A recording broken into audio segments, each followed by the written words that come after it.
अस्सलाम वालेकुम। मैं सैयद सरवर चिश्ती अजमेर शरीफ से।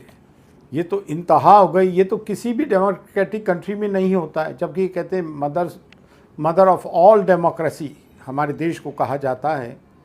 बहराइच में आप मुसलमानों के घर पे एक भीड़, नीचे भीड़ खड़ी है, डीजे बज रहा है, मुसलमानों को अनाप शनाप कहा जा रहा है, घर पे चढ़ के हरा झंडा उतार के मुसलमानों का और भगवा झंडा लहराया जा रहा है।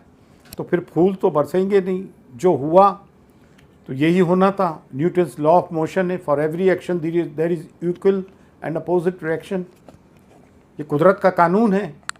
आप घरों में भी घुस जाओगे, डीजे पे गालियाँ भी बकोगे, धर्म को भी गालियाँ बकोगे, हमारे लोगों को भी गालियाँ बकोगे, एक समुदाय मुसलमान समुदाय को गाली बकोगे, और फिर ये भी कहोगे कि मुसलमान रिएक्ट ना करें। और फिर जब रिएक्ट करते हैं तो उसके ऊपर जो है जिन्होंने एक्शन किया उसको तो गोदी मीडिया दिखाता नहीं है और मुसलमानों के रिएक्शन को दिखा देता है। बाराबंकी में अभी क्या हुआ, पुलिस को इस मामले में सैल्यूट करते हैं। पुलिस अगर चाहे तो कुछ नहीं हो सकता अगर सेकुलर रोल निभाए। वहाँ पे भी डीजे बजा, मुसलमानों को माँ बहन की गालियाँ बकी, पूरे समुदाय को गालियाँ बक रहा है, हमारे धर्म को गालियाँ बक रहा है। वो तो पुलिस ने तत्परता दिखाई और 3 हिंदूज़ को गिरफ़्तार किया और 40 को 3 पे FIR लगाई और 40 को गिरफ़्तार किया। ये तो आए दिन का हो गया। नूपुर शर्मा से लेके यतीनन तक हमारे प्रॉफिट मोहम्मद सल्लल्लाहु अलैहि वसल्लम की शान में गुस्ताखी करते हैं, आज तक पकड़े नहीं जाते हैं कि हम किसी देवी देवताओं के लिए ऐसा कुछ करते हैं। कोई हमारा धार्मिक जुलूस निकलता है तो हम किसी के मंदिर पे जाके हमारे हरे रंग के झंडे लगाते हैं कि हम डीजे बजाकर उनको गालियाँ बकते हैं, लेकिन किसी पे कोई कार्रवाई नहीं हो रही। मुल्क के प्रधानमंत्री खामोश, लॉरेंस बिश्नोई जेल से सुपारियाँ लेता है, नामचीन मुसलमानों को मारता है, कभी सिखों को मारते हैं। तो जब तक गवर्नमेंट का हाथ नहीं हो तो क्या ऐसा हो सकता है? मेरा एक क्वेश्चन है, क्या ये हो सकता है?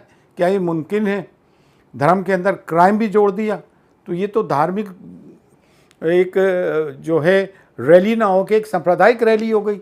आपने अपने लोगों को धर्म से हटा के जो है उनको कम्युनल बना दिया, सांप्रदायिक बना दिया। इसका नुकसान तो आपको उठाना पड़ेगा।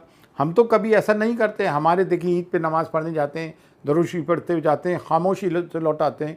ईद मिलादुन्नबी सल्लल्लाहु अलैहि वसल्लम का जलसा निकलता है, खामोशी से जाते हैं, खामोशी से आ जाते हैं। ये एक तरफ़ा कार्रवाई हो रही है, घर बुलडोज़ किए जा रहे हैं। इसे इसराइली मैकेनिज़्म कहेंगे। 1967 में पहले गाज़ा में घर तोड़े थे इसराइलियों ने, वही पॉलिसी को अडेप्ट कर रहे हैं, उनकी पॉलिसी चला रहे हैं। वो तो एक बहुत छोटी सी जगह है, हिंदुस्तान तो बहुत बड़ा है, एक कंपोजिट कल्चर है हमारा, डाइवर्सिटी है, यूनिटी एंड डाइवर्सिटी है, उसको आप बर्बाद कर रहे हैं। मोहन भागवत RSS के चीफ कहते हैं हिंदुओं से कि हिंदुओं एक होकर रहो। अरे कहना ये चाहिए था देशवासियों एक होकर रहो।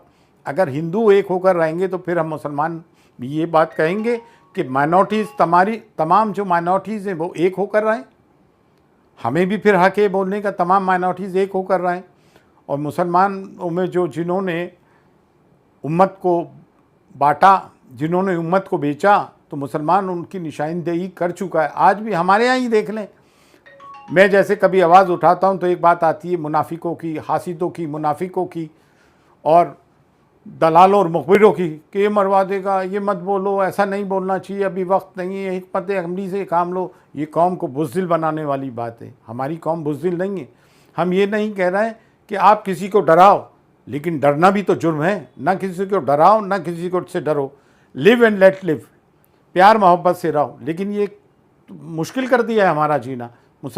अब हम FIR, प्रोटेस्ट, प्रोसेशंस भी करके देख चुके। अभी तक नूपुर शर्मा से लेकर ये बंद नहीं हो रहे। अभी जैसलमेर की तरफ भी किसी ने प्रॉफिट मोहम्मद सल्लल्लाहु अलैहि वसल्लम की शान में गुस्ताखी की है।